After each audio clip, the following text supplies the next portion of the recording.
اور ایک بڑا خوبصورت واقعہ ہے رمضان کا، کہیں سے بکرے کی سری پکی ہوئی آ گئی تو اب بڑے شوق سے کھا رہے تھے، اور ساتھ ارباز بن ساریہ بھی تھے، حضرت علی بھی تھے اور حضرت مقداد بھی تھے، 3-4 آدمی سری کھا رہے تھے۔ بلال رضی اللہ تعالیٰ عنہ آئے کہ یا رسول اللہ سحری کا ٹائم ختم ہو گیا ہے، میں اذان دینے جا رہا ہوں، آپ کھانا پینا بند فرما دیں۔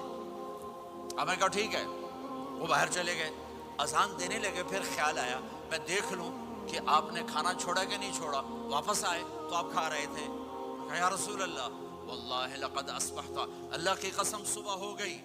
آپ نے ہاتھ پیچھے کر لیا، کہا ارے بلال نہیں ہوئی تھی، نہیں ہوئی تھی، تیرے قسم کھانے پر اللہ نے پہلے نکال دیا اس کو کہ تیری قسم جھوٹی نہ پڑے۔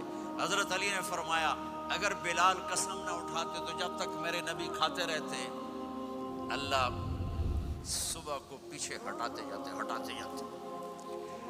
دیگ پک رہی تھی، ابو عبیدہ رضی اللہ تعالیٰ عنہ بن جراح وہ دیگ پکا رہے تھے، بکرا۔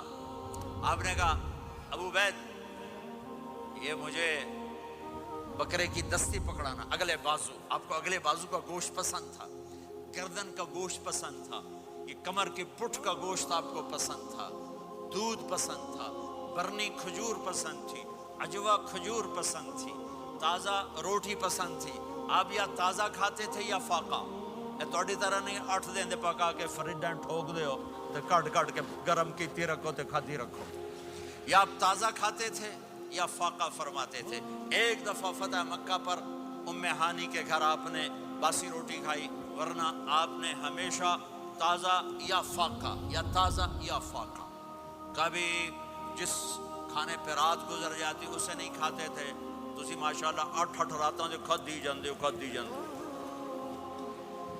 تو کہنے لگے عبید یہ دستی پکڑانا، تو انہوں نے ایسے بکرے کا بازو نکال کے پورا آپ نے یوں پکڑا، نوچ کے پھینکا، کہ دستی پکڑانا، انہوں نے یوں نکالا ڈوئی سر، آپ نے پکڑا کھایا، کہا مجھے بکرے کا بازو دستی پکڑانا، کہا یا رسول اللہ بکرے کی 2 ہی ہوتی ہیں۔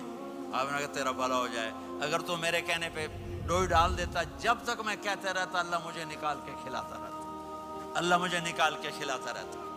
اللہ نے رمضان بھیجا ہوا ہے، رمضان آ رہا ہے، اللہ کی رحمتوں کا جنت کے دروازے کھل گئے، جہنم کے دروازے بند ہو گئے، ایک دوسرے کو معاف کر دو، روزے کی حفاظت کرو۔ آپ بہت سے بہن بھائی آئے بیٹھے ہو، لڑے ہوئے ہوگے، ناراض ہوگے، میاں بیوی لڑے ہوئے ہوں گے، بھائی بہنیں لڑی ہوں گی۔ رمضان آ رہا ہے، تیاری کرو۔ جیسے حج پر جانے سے پہلے معافیاں مانگتے ہو، رمضان سے پہلے بھی ایک دوسرے سے معافی مانگو، ایک دوسرے کو معاف کرو، ایک دوسرے کو درگزر کرو، خود جا کے معافی مانگ لو، اللہ آپ کا مقام اونچا کر دے گا، مرتبہ اونچا کر دے گا۔ آخری رات اللہ تعالیٰ فرماتے ہیں جاؤ، تمہارے رات کی قیام اور دن کے روزے کے بدلے تمہیں سب کو معاف کر دیا، مانگو۔ اور ایک رات اللہ نے شب قدر بنائی جو 1000 راتوں کے برابر کر دی۔ وہ آج آپ کی تو راتیں بڑی چھوٹی ہیں، 5 راتیں جاگ لو، 3 گھنٹے دی بھی نہیں رات ہوندی، تو 5 راتیں جاگ لو، 21 23 25 27 29، ان میں سے ایک رات ضرور شب قدر ہوگی۔ ایک رات کا جاگنا 80 سال کی عبادت سے بڑھیا ہو جائے گا، صرف ایک رات کا جاگنا، ایک رات کا جاگنا۔ ایک شرط ہے، دل میں بغض نہ ہو، نفرت نہ ہو، حقارت نہ ہو، کسی مسلمان کو حقیر نہ جانو، بلکہ کسی انسان کو حقیر نہ جانو، تو آپ کی بندگی اللہ کی بارگاہ میں پہنچ کر آپ کے مقام کو اونچا کر دیں گی۔ تو عبادات میں ایک نماز ہے، پھر ایک روزہ ہے، پھر زکوٰۃ اور حج مالدار لوگوں کا فریضہ ہے، غریبوں کا نہیں ہے، متوسط طبقے کا نہیں ہے۔ تو عبادات کا جو نصاب ہے بڑا مختصر ہے۔ 5 نمازوں پہ کتنا وقت لگتا ہے؟ روزے سال کے بعد آتے ہیں، گنجائش ہے، بیمار ہو بعد میں رکھ لو، مریض ہو بعد میں رکھ لو، زکوٰۃ سارے سال میں کسی وقت دے دو، حج زندگی میں کب کسی وقت کر لو۔ یہ ایک چھوٹا سا نصاب ہے۔ دوسرا میرے نبی کی زندگی کا پہلو جسے میں ہائی لائٹ کرنا چاہتا ہوں، جو نمایاں ہے، جو روشن ہے، وہ میرے نبی کی زندگی ہے، وہ میرے نبی کے اخلاق ہیں، وہ میرے نبی کا درگزر ہے، میرے نبی کا پیغام محبت ہے۔ میرے نبی نے فرمایا اسلام کا سب سے مضبوط عمل کیا ہے؟ ایو اور الاسلام اوثق۔ صحابہ نے کہا الصلاۃ، نماز۔ آپ نے کہا نہیں،